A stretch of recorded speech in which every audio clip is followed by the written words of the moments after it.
Meus amores, tudo bem com vocês?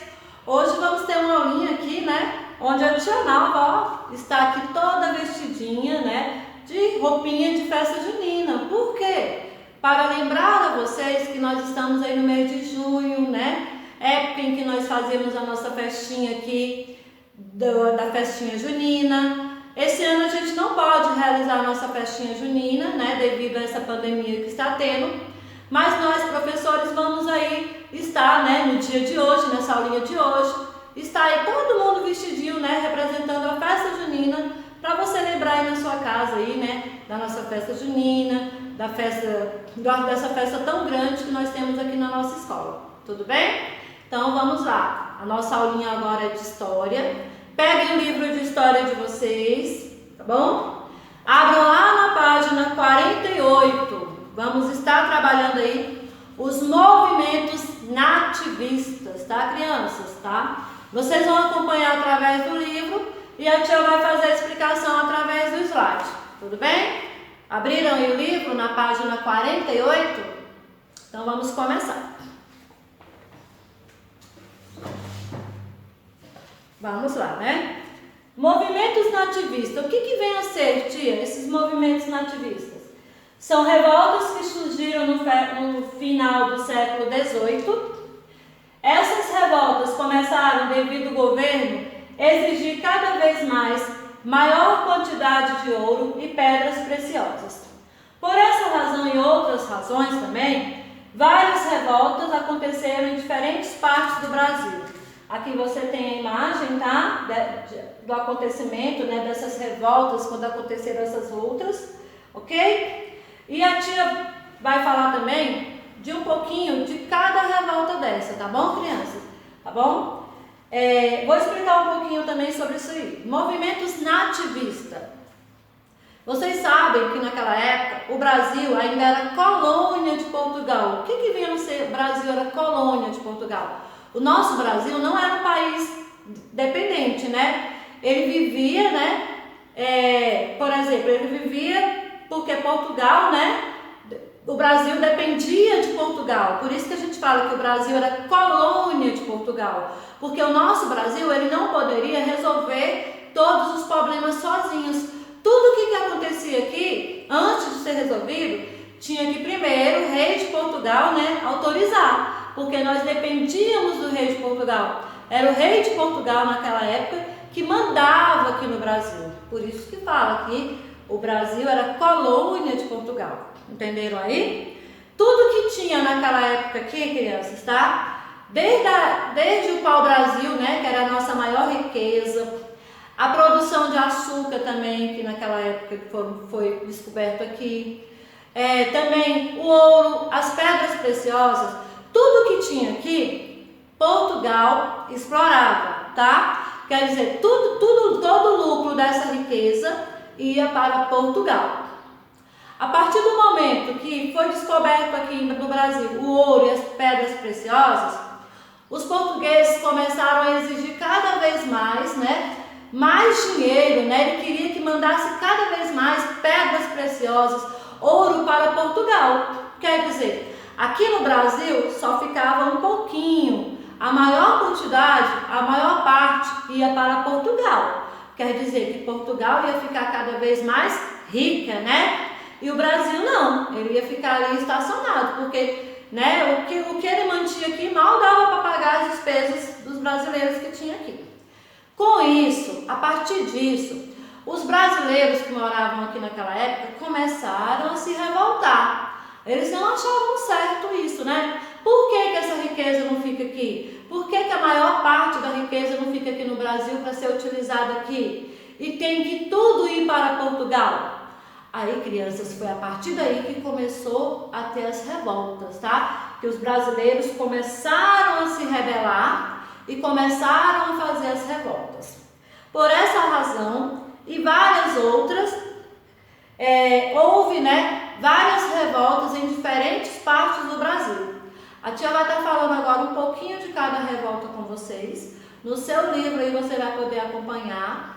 E a tia Nalva vai também estar falando outras informações que não tem no seu livro. Tudo bem? Então vamos lá. Aqui, ó, são as principais revoltas que tem no seu livro que a tia vai estar comentando.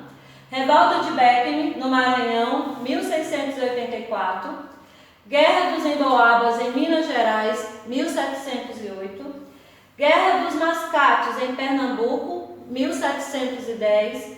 Revolta de Filipe dos Santos, em Minas Gerais, 1720. E Inconfidência Mineira, em Minas Gerais, 1789. Tá? A partir de agora eu vou estar falando um pouquinho de cada revolta dessa aí. A primeira revolta que nós vamos ver aí, ó, é a revolta de Beckley, tá bom? No seu livro aí a tia colocou aqui no slide só os principais dados. Onde aconteceu essa revolta? No Maranhão, no ano de 1684. Quem foram os chefes, né, dessa rebelião aí? Os irmãos Manuel e Thomas Beckley, Beckley. A causa, qual foi a causa dessa revolta? O desentendimento dos colonos com a Companhia de Comércio do Maranhão, criada por Portugal, tá, crianças? Agora a tia vai estar falando outras coisas aí que aconteceu nessa época, dessa revolta de Beckley para vocês. Vamos ter bastante atenção, que é bem interessante essa história aí, que faz parte da história do nosso Brasil. Não é mesmo, meus amores? Vamos lá. É uma revolta que acontece entre os colonos produtores de algodão, tá? Que naquela época eles utilizavam a mão de obra indígena, eles usavam os indígenas naquela época para trabalhar para eles, né? Lá na lavoura de algodão, quer dizer, os indígenas trabalhavam como escravos para eles nessa época. Aí essa revolta era entre quem? Entre esses colonos, tá? E também contra os jesuítas. Por que eles lutavam, os colonos contra os jesuítas? Porque os jesuítas, nessa época, eles estavam catequizando os índios.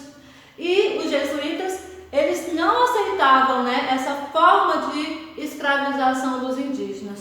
Por isso que teve naquela época aí um confronto entre esses colonos e os jesuítas. Tudo bem? Portugal tinha feito um acordo com os colonos de trazer mais escravos e não cumpriu. O resultado disso foi a escravização dos índios. Por isso, né, que os colonos estavam escravizando os índios naquela época, porque o rei de Portugal prometeu, né, fez um acordo de trazer mais escravos da África e não trouxe. A partir daí, que foi tendo esse conflito, Portugal resolveu, né, criar o quê? A Companhia de Comércio do Maranhão, tá? Ele tinha a intenção de quê? De fornecer mais escravos da África e para também controlar o comércio. Ele queria ter o controle de todo o comércio aqui do Brasil. Mas Portugal não cumpriu o acordo novamente, ele não conseguiu cumprir esse acordo, os quais, né, causando a revolta entre os colonos. Aí o que aconteceu aí a partir daí? Os colonos ficaram tão revoltados que Portugal não conseguiu cumprir esse acordo, que os colonos resolveram fazer o quê? Eles resolveram invadir o colégio dos jesuítas, né? Que naquela época tinha lá nesse colégio os padres, tá bom? Aí esses jesuítas, esses colonos bateram, agrediram os padres que tinham lá, quebraram tudo que tinham lá nessa escola, tá? Quebraram tudo mesmo. E o mesmo eles fizeram com a Companhia de Comércio. Porque eles ficaram revoltados, porque o rei de Portugal prometeu trazer lá mais escravos e não trouxe. Aí eles ficaram revoltados, foram lá e fizeram tudo isso. Quebraram as escolas todas, agrediram lá os padres jesuítas e também fizeram a mesma coisa com o comércio lá, né? Com a Companhia de Comércio do Maranhão. Aí depois disso, olha só, prenderam também o governador e Manuel Beckley assumiu o governo naquela época, tá bom? Porque Manuel Beckley era um dos chefes, né, dessa revolta, depois que eles prenderam o governador. Passou-se um ano, o governo português, né, enviou ao Brasil um novo governador. Esse governador enfrentou e derrotou lá Manuel Beckley, que foi na época condenado à forca, tá, crianças? Então, aqui a tia Nalva fez um pequeno resumo aí, tá, dessa revolta de Beckman, ok? Aí, crianças, vocês também têm que estar dando uma lida aí no livro de vocês, que traz outras informações, tá, sobre essa revolta. Entenderam tudinho aí que a tia falou, tá? A partir do momento lá que os colonos invadiram lá as escolas, né, dos jesuítas, quebraram tudo lá, eles também pegaram e prenderam o governador daquela época, e Manuel Beckman, que era um dos chefes lá, né, líderes dessa revolta, ele assumiu o governo. Só depois de um ano, a tia está repetindo de novo para você gravar, hein? Só depois de um ano que o governo de Português enviou novamente mandou novamente para o Brasil outro governador, e este que conseguiu lá, né, enfrentar e derrotou Manuel Beckman, que foi condenado à forca. Tá, crianças? Então fica aí, tá? Esse resuminho aí da revolta de Beckman para vocês. Vamos agora para a próxima revolta. Ah, não, antes a tia Nalva quer mostrar aqui para vocês, ó, a imagem, tá, dessa revolta que teve na época, ó, revolta de Beckman. Interessante, né, crianças, essas imagens, para vocês ficarem conhecendo aí um pouquinho da história do nosso Brasil. Então, vamos agora para a nossa próxima. Agora, vamos falar, né, da Guerra dos Emboabas, tá? Local, onde aconteceu, né, essa guerra? Minas Gerais, no ano de 1708. O chefe foi Manuel Nunes Viana. A causa, os bandeirantes paulistas achavam que as minas deveriam pertencer apenas a eles. Foram os que descobriram o ouro, né? Por quê? Porque foram eles, bandeirantes paulistas, que descobriram o ouro. Aí eles pensavam assim, o ouro só pertence para nós, só pertence a nós. A tia agora vai estar falando um pouquinho aí, tá? Um resuminho dessa Guerra dos Emboabas. Vamos lá. O que foi essa Guerra dos Emboabas? Foi um confronto entre os paulistas bandeirantes e os emboabas, tá? Os paulistas bandeirantes, crianças, foram aquelas pessoas que descobriram o ouro aqui no Brasil. Foram eles os primeiros a descobrir o ouro aqui no nosso país. Os bandeirantes paulistas achavam que as minas deveriam pertencer somente a eles, porque foram eles que descobriram lá, né, o ouro. Só que a partir do momento que esse ouro foi descoberto, todas as pessoas ficaram sabendo, até pessoas de outros lugares, né, de outros países, ficaram sabendo que aqui no nosso Brasil tinha muito ouro. Aí, a partir daí, começou a vir várias pessoas de outros lugares para cá, né, para o nosso Brasil. E eles também queriam explorar o nosso ouro, né, queriam explorar o nosso ouro. Só que acontece o quê? A partir do momento que eles conseguiam entrar no nosso Brasil, eles começaram a explorar. E eles também estavam encontrando minas que tinham ouro. Aí começou o confronto. Por quê? Os bandeirantes paulistas não aceitaram, né, que outras pessoas também tirassem proveito desse ouro, né, que explorassem esse ouro. A partir daí, criança, que começou o confronto entre, né, os bandeirantes paulistas e os emboabas. O que vem a ser os emboabas? Emboabas é o nome que se deu para essas pessoas que vinham de outros lugares, tá? Para o Brasil, para explorar o ouro. Então, quando vocês ouvirem a palavra emboabas, vocês vão lembrar. São outras pessoas que vieram explorar o ouro aqui no Brasil. Agora a gente vai continuar explicando aí. Como eu falei, ó, essas pessoas vindo de fora foram chamadas de emboabas. A consequência foi que, qual foi a consequência, né, desse confronto aí entre os bandeirantes paulistas e os emboabas? A consequência foi que um enorme massacre aconteceu em um local chamado Capão da Traição.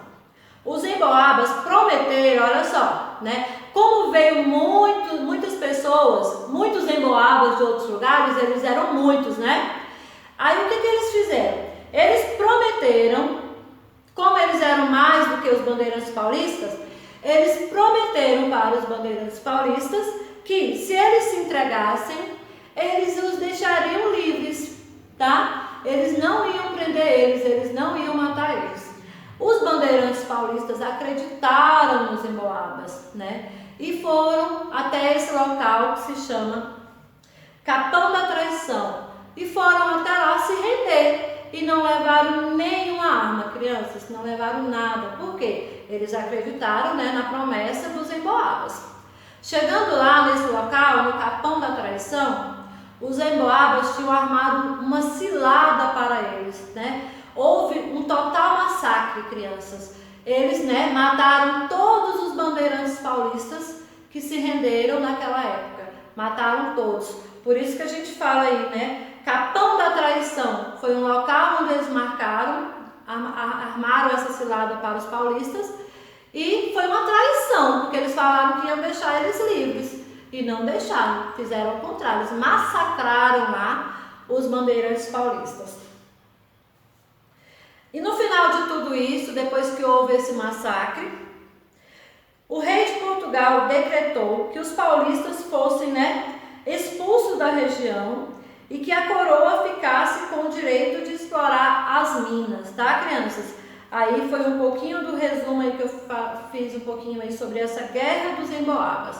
Só quero que vocês entendam que essa guerra foi um confronto entre os paulistas bandeirantes e os emboabas, tá? E lembrando aí dessa palavra Capão da Traição, foi o local onde houve, né, que houve essa luta, esse massacre aí, em que os emboabas, né, mataram todos os bandeirantes paulistas, massacraram essas pessoas. Tudo bem? Vamos ver aqui a imagem. Olha aqui, ó, a imagem, tá, dessa guerra dos emboabas aí, para vocês estarem observando aí na casa de vocês.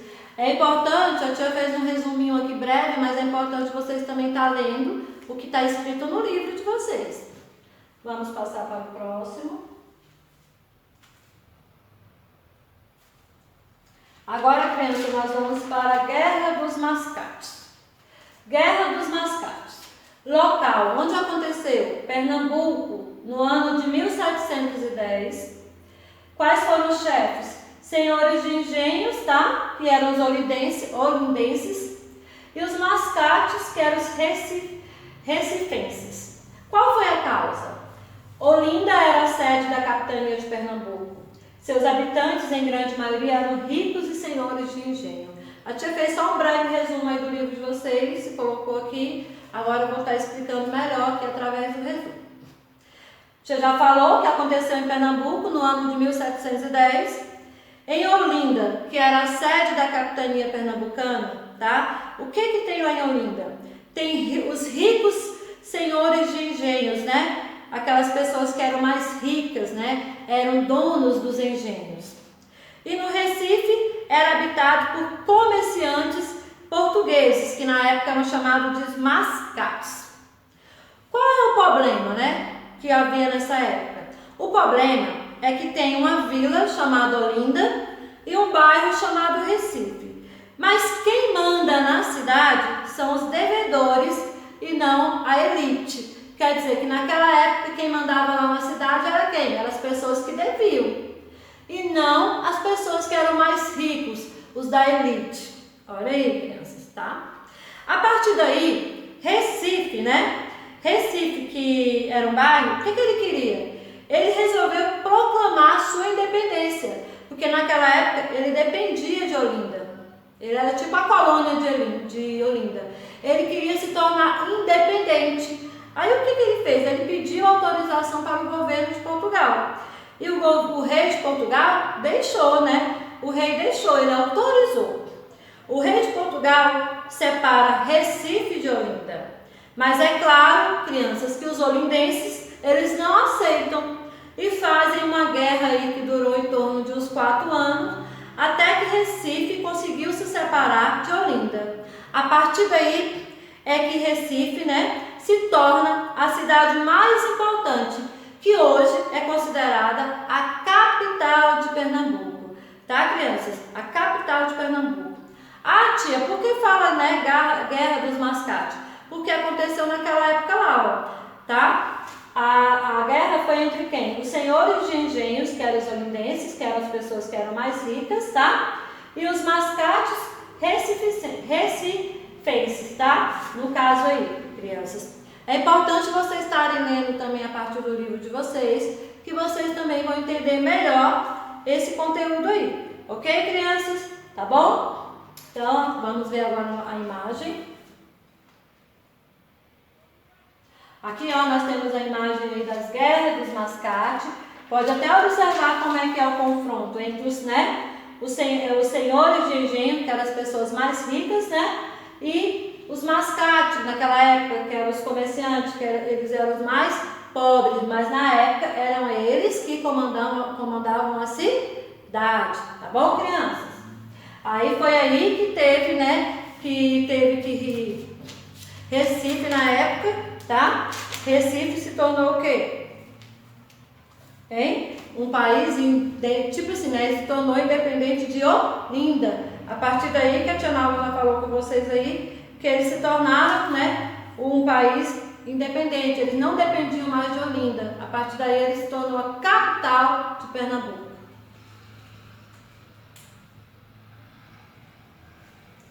A próxima revolta de Filipe dos Santos.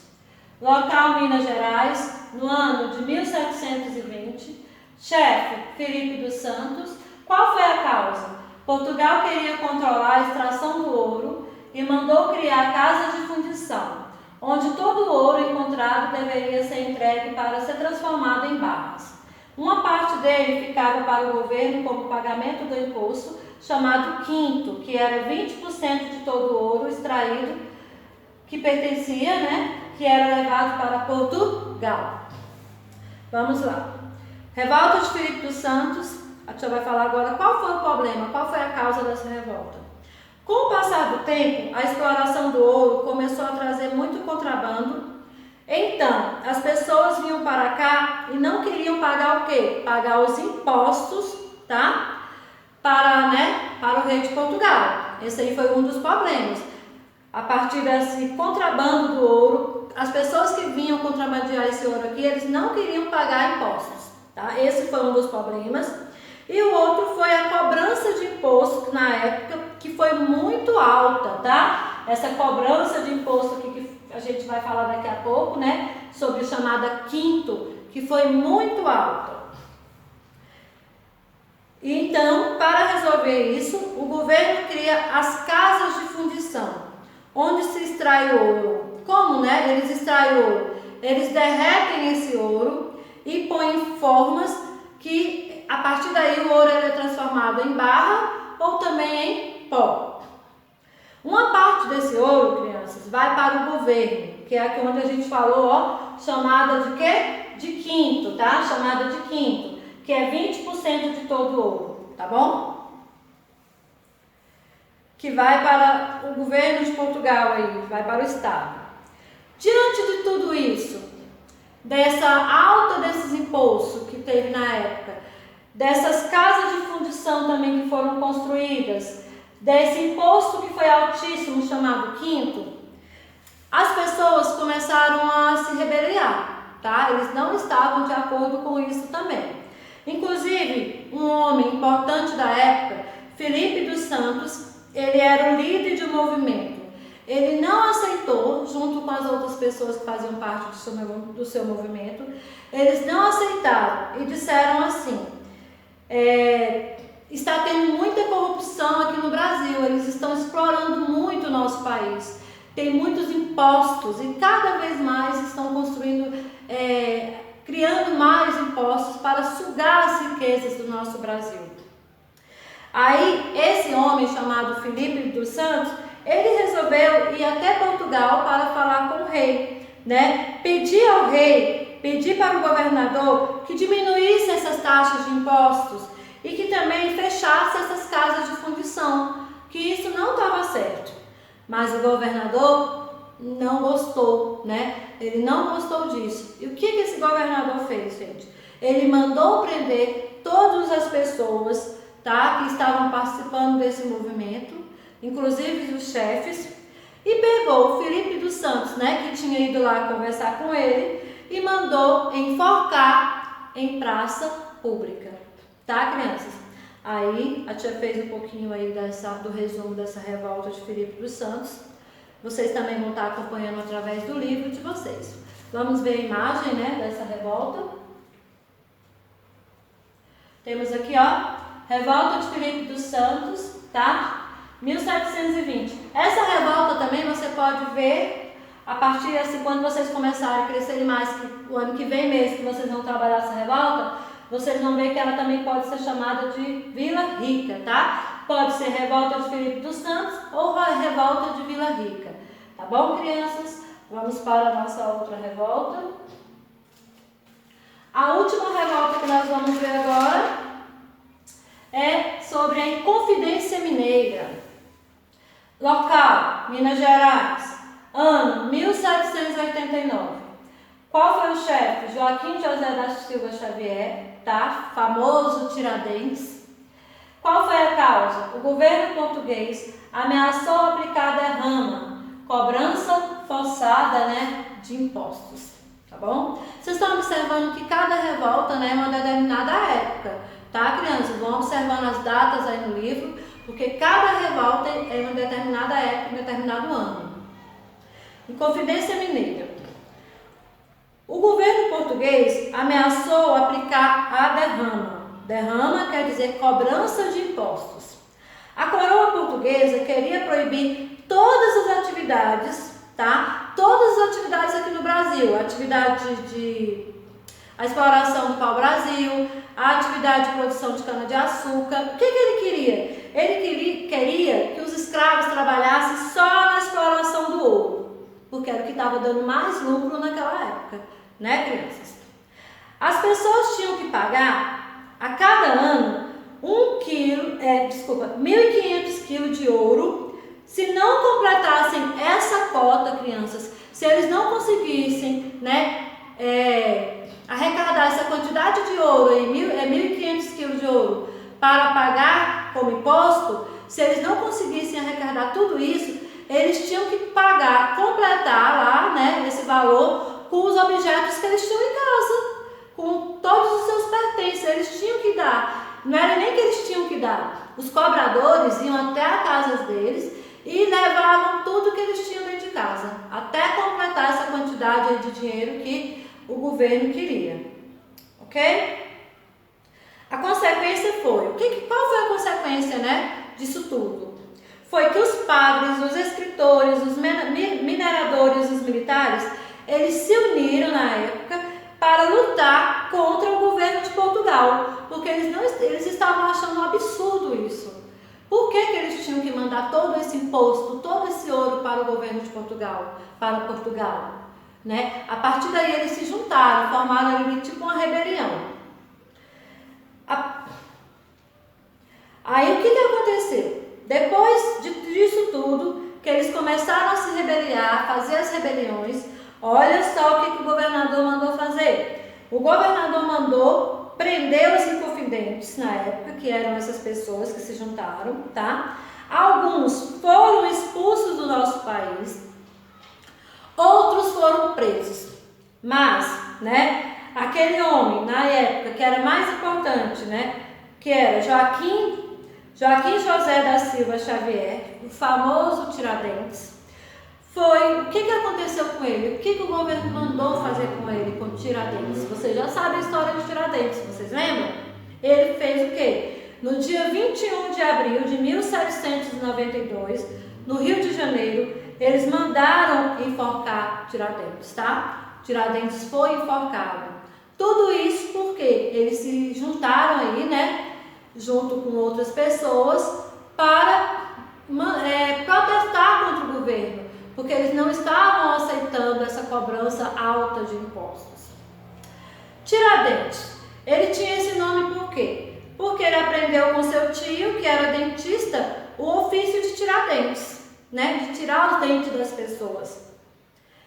Mas só que além dessa profissão de dentista, ele tinha outras profissões, tá, crianças? Ele era um homem muito importante na época. Pela sua bravura de lutar e morrer pela pátria brasileira, ele foi considerado pelos brasileiros, tá, o mártir da Inconfidência Mineira, tá, crianças? Aqui é um pouquinho aí da história que a Tia Nalva falou sobre a Inconfidência Mineira, tá? Então, uma das pessoas mais importantes nessa época foi quem aí que a Tia Nalva falou? Tiradentes, né, criança? O nome dele foi Joaquim José Silva Xavier, tá, crianças? Tiradentes, esse homem que vocês já sabem a história. Todo ano a gente trabalha um pouquinho aí falando de Tiradentes, tá bom? Então, fica aqui, ó, a Tia Nalva explicou um pouquinho de cada revolta. Agora vocês vão ter que ler também em casa, um pouquinho aí no seu livro, para se inteirar mais do conteúdo, para poder fazer a atividade, não é mesmo? A tia agora vai mostrar a imagem aqui, tá? Olha só, aqui nós temos a imagem da Inconfidência Mineira, tá? Esse homem aqui, ó, o famoso Tiradentes, que ele, pela sua luta, né? Ele e os amigos dele aí, lutando pela... Eles queriam, né, lutavam aí para ver se o governo acabava com esses impostos na época, do governo de Portugal, e acabou sendo morto aí, né, sendo enforcado na época. A tia agora vai deixar o dever de casa para vocês. Olha só, crianças, o dever de casa é no livro aí de vocês, na página, as páginas são 52 e 53, tá bom? No livro de vocês também tem umas curiosidades aí que é importante você estar lendo, tá? Agora que a tia explicou através do slide todo o conteúdo, é preciso que vocês leiam aí no livro de vocês, porque aí no livro tem outras informações que a tia não falou aqui, tá bom? Aí vocês vão realizar como dever de casa a página 52 e a página 53, tá? Somente isso, não precisa fazer a metade da 54 não, somente a 52 e a 53. Ok, crianças? Então, até a próxima aula, onde eu vou estar corrigindo essa atividade. Beijinhos, tchau!